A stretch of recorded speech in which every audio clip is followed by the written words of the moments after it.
కోటేశ్వరరావు గారు, మంగా గారు, ఎక్కడి నుంచి వచ్చారండి మీరు?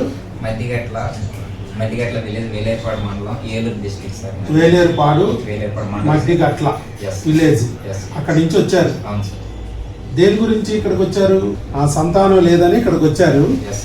మరి ఇక్కడికి ఎన్నాళ్ళలో మీకు ప్రెగ్నెన్సీ వచ్చింది? ఇక్కడ 3 నెలలు వాడాను సార్. 3 నెలల్లో ప్రెగ్నెన్సీ వచ్చింది. 3 నెలలు వచ్చింది. ఓ, అక్కడ మరి మీకు అక్కడ వేలూరుపాడు మధ్యగట్ల విలేజ్ నుంచి మీరు ఏలూరు అంతా తిరిగి ఉంటారు. ఇంకెక్కడెక్కడ తిరిగారు? భద్రాచలం, జంగారెడ్డిగూడెం, రాజమండ్రి, ఇన్ని ఊర్లో తిరిగారు. అక్కడ డాక్టర్ దగ్గరికి వెళ్ళారు. వాళ్ళు ఏం చెప్పారు మీకు? లాప్రోస్కోపీ చేశారు. ఏవో కంతులు ఉన్నాయని చెప్పి అవి తీస్తానన్నారు. చేసిన తర్వాత పిల్లలు పుట్టలేదుగా, మళ్ళా ట్యూబ్లు సన్నంగా ఉన్నాయి అన్నారు. ఇలా అయితే మీకు నేచురల్ గా రాదమ్మని చెప్పేసి, నేచురల్ గా ప్రెగ్నెన్సీ రాదన్నారు. ఖచ్చితంగా ఐవీఎఫ్కి వెళ్ళాలి అన్నారు. ఐవీఎఫ్కి వెళ్ళాలన్నారు. ఓవేరియన్ రిజర్వ్ లేదన్నారు. ఏఎంహెచ్ లో అన్నారు. ఆల్మోస్ట్ ఏమి లేదమ్మా, ఏఎంహెచ్ మీరు ఇక పిల్లలు పుట్టడం కష్టం అని చెప్పేశారు మీకు. ఏదో ట్యూబ్స్ అన్ని కూడా సరిగ్గా వెళ్ళట్లేదు, లెఫ్ట్ ప్రిమిరియల్ ఎండ్ ఏదో సిస్టులు కనపడుతున్నాయి, అలాగే ఎండోమెట్రియోటిక్ లేషన్ ఒకటి ఉంది, స్టేజ్ 1 ఎండోమెట్రియోసిస్ ఉంది అని చెప్పారు. అలాగే పాలిప్ ఉందన్నారు. అలాగే ఏఎంహెచ్ లో అన్నారు. కాబట్టి ఇప్పుడు ఏమేమి చెప్పారు వాళ్ళు? ట్యూబ్స్ బాగోలేదన్నారు, ట్యూబులు బాగలేదు. Left fimbrial end showed 2 clear cystic, ఏవో సిస్టులు ఉన్నాయి పింబ్రియల్ ఎండ్ లో అని చెప్పారు. అయితేనే ట్యూబ్లు సరిగా లేవని చెప్పారు. ఎండోమెట్రియోటిక్ లేషన్ ఒకటి ఉంది అని చెప్పారు.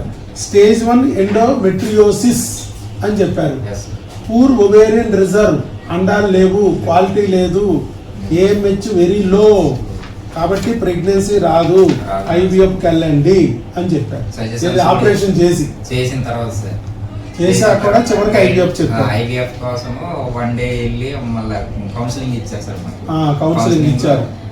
3 lakhs వరకు ఖర్చు అవుతాయి, 3 lakhs అవుతాయి అనేసి చెప్పారు సార్. అయితే మేము ఒక 2 months తర్వాత వస్తామనేసి నెక్స్ట్ మీ వీడియో చూసి యూట్యూబ్ దగ్గరకు వచ్చాం సార్. సో యూట్యూబ్ వీడియో చూడగానే మరి మనతో నమ్మారా ఇట్లా న్యాచురల్ గా ప్రెగ్నెన్సీ వస్తుందని మనం చెప్తున్నాం సార్. మేము తర్వాత ఇక్కడికి వచ్చిన తర్వాత మాకు నమ్మకం వచ్చింది. ఎట్లా?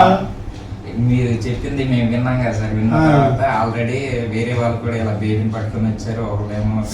మీరు వచ్చిన రోజు ఇక్కడ ప్రెగ్నెన్సీ వచ్చిన వాళ్ళు మన దగ్గర రోజుకి 5 నుంచి 10 ప్రెగ్నెన్సీ పాజిటివ్లు వస్తాయి.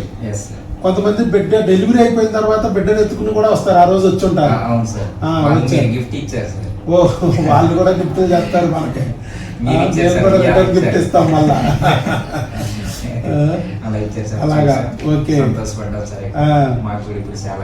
అవును, వాళ్ళు అంత కష్టపడి మరి మనల్ని గుర్తు పెట్టుకుని, బిడ్డ పుట్టాక కూడా మన దగ్గరికి గుర్తు పెట్టుకుని, అటు గుడికి, దేవుడి గుడికి దర్శనంకి వచ్చినట్టే మళ్ళీ మన దగ్గరికి దర్శనానికి వచ్చారంటే ఎంత మంచి వాళ్ళు. 1000లో ఒక్కరు వస్తారట. మనం 16,000 మందికి ప్రెగ్నెన్సీలు తెప్పించేసాం. 16,000 ప్రెగ్నెన్సీలు తెప్పించాం న్యాచురల్ గా. ఎండోమెట్రియోసిస్ ఉన్నా ప్రెగ్నెన్సీ వస్తుంది న్యాచురల్ గా, ఎడినోమయోసిస్ ఉన్నా ప్రెగ్నెన్సీ వస్తుంది న్యాచురల్ గా, ఏఎంహెచ్ గుండు సున్నా ఉన్నా ప్రెగ్నెన్సీ వస్తుంది న్యాచురల్ గా అని మనం చెప్తున్నాం. పాలిపులు ఉన్నా, ఓవేరియన్ సిస్టులు ఉన్నా, చాక్లెట్ సిస్టులు ఉన్నా, హెమరేజిక్ సిస్టులు ఉన్నా, ఫైబ్రాయిడ్లు ఉన్నా ప్రెగ్నెన్సీ తెచ్చుకోవచ్చు న్యాచురల్ గా. అండాలు లేవన్నా, ముట్లు ఆగిపోయినాయి అన్నా 53 సంవత్సరాల వరకు మళ్ళా ముట్లు సరి చేసుకుని, ముట్లు తెప్పించుకుని ప్రెగ్నెన్సీ తెచ్చుకోవచ్చు న్యాచురల్ గా. అక్కడ ఎక్కడ రాని ప్రెగ్నెన్సీని ఇక్కడ తెప్పిస్తాం. ఐవీఎఫ్లు పోయినా ఇక్కడ ప్రెగ్నెన్సీలు వస్తాయి. ఆపరేషన్ ఫెయిల్ అయిన వాళ్ళకి ఇక్కడ ప్రెగ్నెన్సీలు వస్తాయి అని చెప్పాం. డోనార్లకు వెళ్ళి, సరుగేట్లకు వెళ్ళి కూడా రాని వాళ్ళు ఇక్కడ ప్రెగ్నెన్సీలు తెచ్చుకుంటున్నారు న్యాచురల్ గా, మందులతో. అది కూడా ఇంగ్లీష్ మందులు. ఆ వీడియోను చూసి మీరు ధైర్యంగా ఇక్కడికి వచ్చి మనల్ని నమ్మి ఇక్కడ మీరు కూడా ఇప్పుడు ప్రెగ్నెన్సీ తెచ్చుకున్నారు. మీరు వీడియోని చూసి వచ్చారు, ఇప్పుడు మీరే వీడియోగా మారారు. చూడండి, అట్లా ఉంటుంది భగవంతుడి లీలలో. అది సరే, ఇప్పుడు అక్కడ మాకు ప్రెగ్నెన్సీ యూరిన్ టెస్ట్లో పాజిటివ్ వచ్చింది డాక్టర్ గారు. ఏంటి అంటే వెంటనే బ్లడ్ టెస్ట్ చేయించుకోమన్నాం. సీరం బీటా ఎస్సీజీ, ఆ బ్లడ్ టెస్ట్ చేయిస్తే సీరం బీటా ఎస్సీజీ 5 దాటాలన్నాము. 1451 వచ్చింది, 5 దాటిపోయింది. తర్వాత స్కానింగ్ తీయించుకోమన్నాం. స్కానింగ్ లో కూడా ట్యూబుల్లో వచ్చిందా గర్భసంచులు, ఎందుకంటే ట్యూబ్ సన్నంగా ఉంది, మెలిగి పడిపోయి ఉంది, బాగోలేదు, Yes, sir. అష్టదరిద్రంగా ఉంది అన్నారు కదా. అవును, ట్యూబుల్లో ఏమైనా ఇరుక్కుపోయిందని చూస్తే ట్యూబుల్లో ఇరుక్కుపోలా, గర్భసంచిలో వచ్చింది ప్రెగ్నెన్సీ. చూడండి, Yes, sir. చక్కగా గర్భసంచిలో వచ్చిందని చక్కగా చూపించారు. ఇక్కడ కూడా ఏం చెప్పారు, సింగిల్ వైబుల్ పేటస్ 5 weeks అని చెప్పారు. Yes, sir. ఎక్కడుంది, గర్భసంచిలో ఉంది, ట్యూబుల్లో లేదు, ఎక్టోపిక్ కాదు. Yes. అలా అన్ని బాగున్నాయి అని చెప్పి అక్కడ డాక్టర్ గారు కూడా చెప్పారు. ఇవన్నీ మీకు దగ్గరలో ఉన్న ఊర్లోనే చేయించుకోమన్నా. Yes, sir. ఫస్ట్ లో కూడా స్కానింగ్ తీస్తే మీకు అప్పుడు కరెక్ట్ గా కన్ఫర్మ్ అవ్వాల. మళ్ళీ ఒక వారం అయిన తర్వాత స్కానింగ్ తీసుకోండి కన్ఫర్మ్ అయిందని చెప్పాం.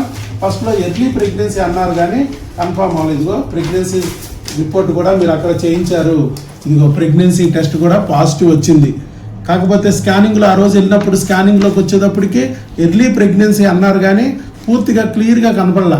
Yes. కంగారు పడుతుంటే ఏం కంగారు అక్కర్లేదు, ఒక వారం రోజులు పిల్లలు వాడుకుని మళ్ళా చేయించుకోండి స్కానింగ్ అంటే చేయిస్తే క్లియర్గా అప్పుడు ఈసారి ప్రెగ్నెన్సీ వచ్చేస్తుంది.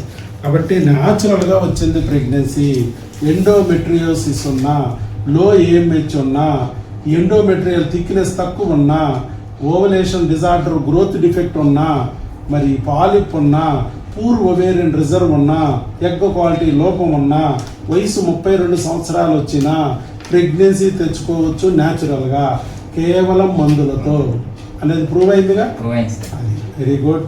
మరి మీరు ఒక వీడియోని చూసి భగవంతుడు దారి చూపించి మిమ్మల్ని ఇక్కడికి తీసుకొచ్చారు. అదే భగవంతుడు మరో కొంతమందికి దారి చూపించడానికి మీ వీడియో ద్వారా వాళ్ళకు కూడా దారి చూపిస్తాడు. మరి మనకి దేవుడు మేలు చేశాడు కదా, Yes. మరో నలుగురికి మేలు చేయడానికి మనం కూడా ఉపయోగపడదాం భగవంతుడికని ముందుకొచ్చి వీడియో ఇచ్చినందుకు మీకు అభినందనలు. All the best.